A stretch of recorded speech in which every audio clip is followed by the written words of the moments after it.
Република Македонија во изминатиот период плати огромна цена за тоа што практично ни беа блокирани нашиот пат и кон НАТО и кон Европската Унија. Мака ми беше, колку и да се радував за НАТО поканата во Брисел, мака ми беше кога гледав како државите со кои заедно сме лобирале и сме работеле, влегуваат во салата во која се носат одлуки. Внатре влегоа представниците на Хрватска, влегоа представниците на Албанија, влегоа првите луѓе на Црнагора и тие седеа на масата на која се одлучуваше за нас. Зарем не е патриотски да посакуваме, да бараме и да работиме? Ние да седиме на масата на која се одлучува за Македонија, на која се носат одлуки кои ќе се одразат на Македонија. Тоа е големината на она што треба да го направиме на 30 септември. Црна Гора минатата година влезе како 29-та членка на НАТО. И некој ќе каже, безбедноста веќе не е тема. Па погледнете што се случува околу нас. Безбедноста е буквално како здравието. Кога ќе ја изгубите, ќе сватите колку е скапоцена. Уште на Балканот има нерешени прашања. Сакаме тогаш кога ќе се решаваат Македонија да биде сигурна под чадорот на НАТО, најмоćниот воено-политички сојуз. Тоа ќе има и економски бенефит. Црнагора оваа година за 6 месеци само, првите 6 месеци во годината, има 2,5 пати повеќе странски инвестиции отколку минатата година. За една година 2,5 пати.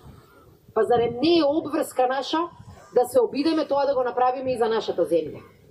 Затоа немајте дилема. Она што мора да го сработиме до 30 септември е можеби нашата најважна мисија после независноста. Референдумот на 30 септември го чувствувам како обврска на мојата генерација. Да помогне, да учествува, да збори гласно, да не бега од тешките одлуки. Секоја нерешена ситуација станува потешка следната година. Како влада можевме да седиме и да чекаме некој друг да го реши проблемот. Ама кој, ако не ние? Кога, ако не сега? Не сакаме да дозволиме некој друг да ги наследува проблемите кои не сме знаеле да ги решиме. Затоа сакам сите вас да ве повикам, да ве замолам, да ве мобилизирам, да работиме секој ден на тоа на 30 септември да ја отвориме нова шанса за Македонија. Да ја отвориме нова шанса на нашата татковина и особено на сите овие млади кои што се околу нас. Зошто тие да не ги имаат истите шанси како младите во Европа? Зошто да бидат дискриминирани од младите во Бугарија или во Црнагора или во Хрватска?